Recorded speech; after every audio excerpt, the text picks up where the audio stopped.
Manly P. Hall wrote this, quote, "The Serpent Kings," and notice that Mr. Hall capitalized the two words as one would do for a deity or for royalty when he wrote this, "reigned over the earth."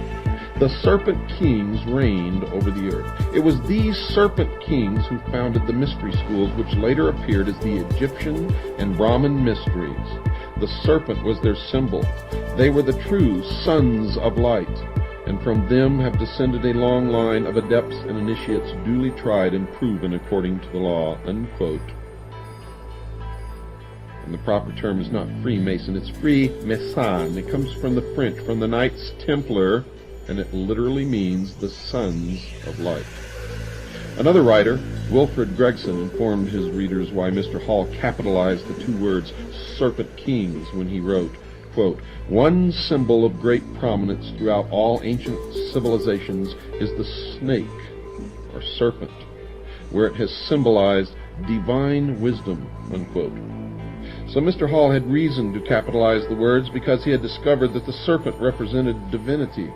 Notice also, folks, that Mr. Gregson, even though he chose not to capitalize the word serpent, confirmed that Mr. Hall's use of the capital letter was correct when he stated that there was a connection between divine wisdom and the serpent. Mr. Hall, a 33rd degree Mason, made the same connection in these comments.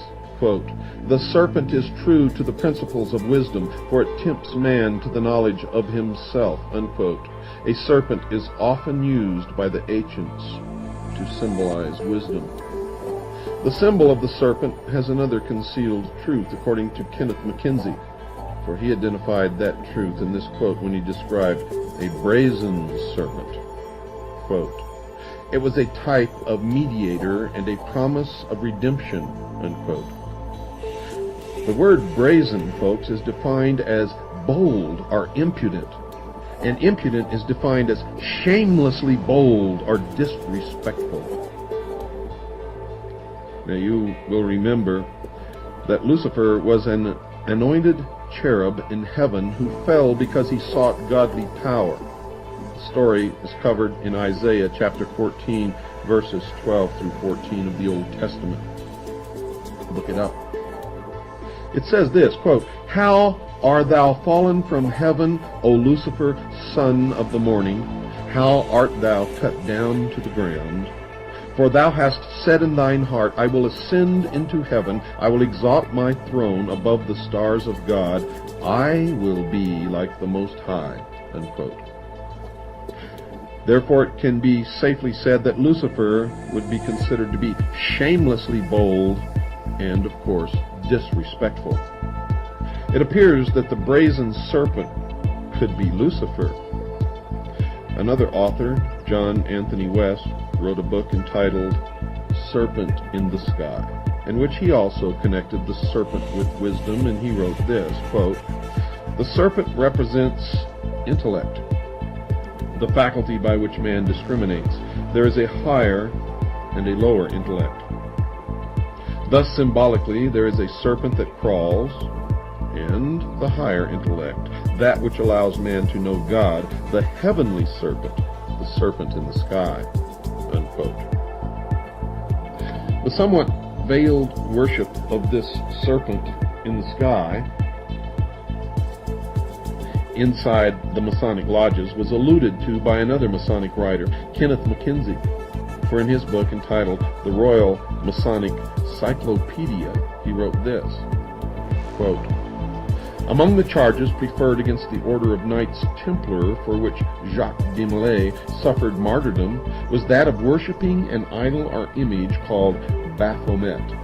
It has been suggested that Baphomet is none other than the Ancient of Days or Creator. More cannot be said here without improperly revealing what we, meaning the Masons, are bound to heal, conceal, and never reveal," unquote. So according to this Mason, the snake or serpent is somehow a symbol of the subject of the Masonic worship, and apparently this fact is the secret that the Masons cannot reveal to the rest of the world. A Christian minister Reverend Alexander Hislop wrote a book that included some discussion on the subject of serpent worship. And in that book, entitled Two Babylons, he explained that serpent worship was not something that is recent in time. It was an ancient practice. Quote, along with the sun, this symbol will be discussed later as the great fire god, and in due time identified with him, was the serpent worshipped. In the mythology of the primitive world, the serpent is universally the symbol of the sun. As the sun was the great enlightener of the physical world, so the serpent was held to have been the great enlightener of the spiritual by giving mankind the knowledge of good and evil, unquote. And according to the Bible, you know who gave man the knowledge of good and evil? Satan, Lucifer.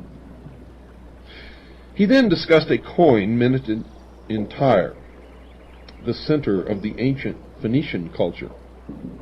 This coin was also the subject of an article in the September 1986 issue of the Good News magazine. It depicted a serpent entwined around a tree stump.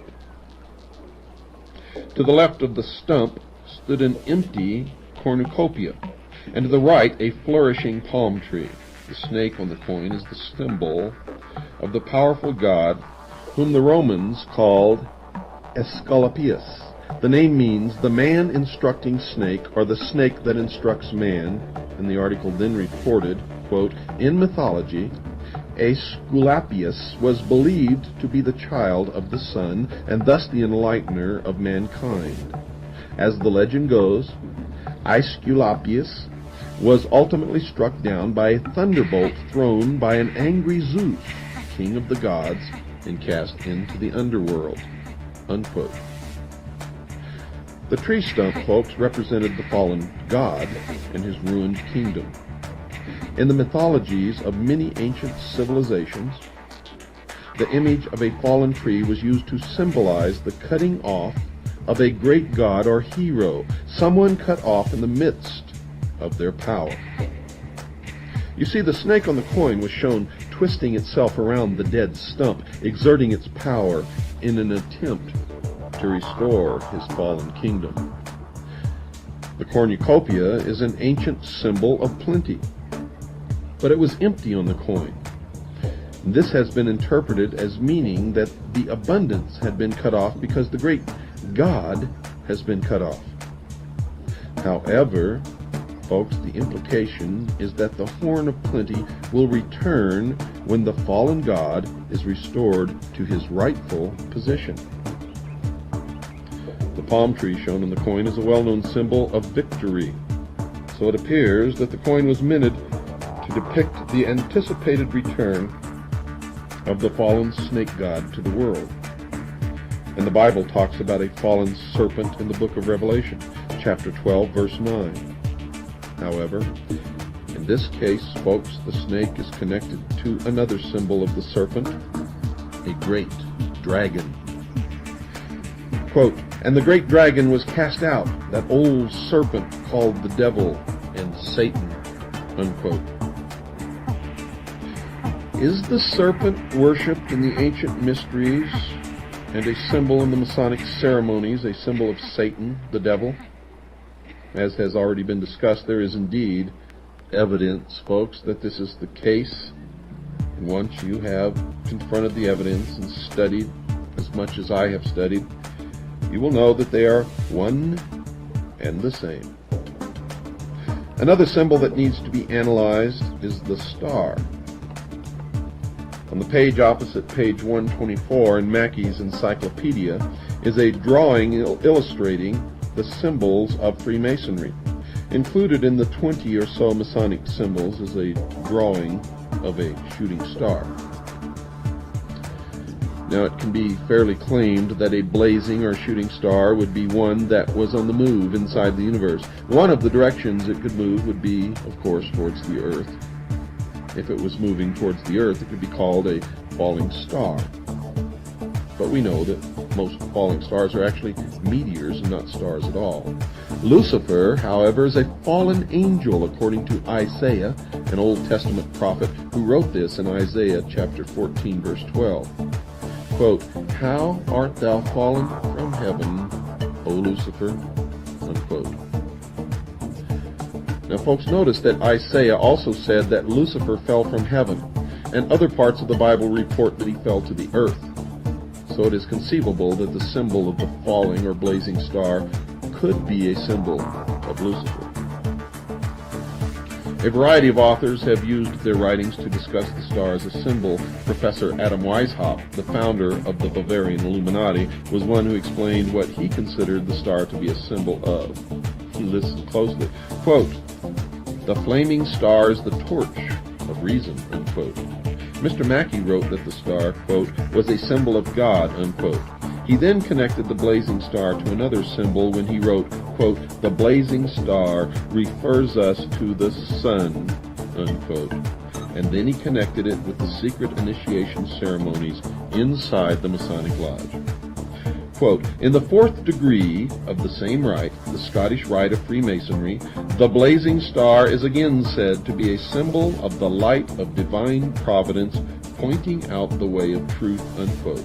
And Mr. Hutchins, the Masonic writer who has authored the recent book on Masonry, further interpreted the symbol of the star thusly, quote, "The star as a type of the myriad suns that light other countless systems of worlds is an emblem of that Masonic light in search of which every Mason travels, the correct knowledge of the deity and of his laws that control the universe," unquote. Now, closely allied with the symbol of the star is the symbol of the sun. Albert Pike identified it with the worship of the past in this collection of quotes from his writings. And pay close attention. Quote, "The worship of the sun became the basis of all the religions of antiquity," unquote. Quote, "Thousands of years ago, men worshipped the sun. Originally, they looked beyond the orb to the invisible God. They personified him as Brahma, Amun, Osiris, Baal, Adonis, Malkarth, Mithras, and Apollo. Krishna is the Hindu sun god," unquote. Quote, "The Gauls worshipped the sun under the name of Belin or Belinus," unquote. Quote, "The sun is the ancient symbol of the life-giving and generative power of the deity. The sun was his manifestation and visible image," unquote. Quote, "The sun is the hieroglyphical sign of truth because it is the source of light," unquote. So Mr. Pike identified the sun as a symbol of a deity that should be worshipped. He chose to capitalize the first letter in the word, the S, as one would in recognizing the name of a deity.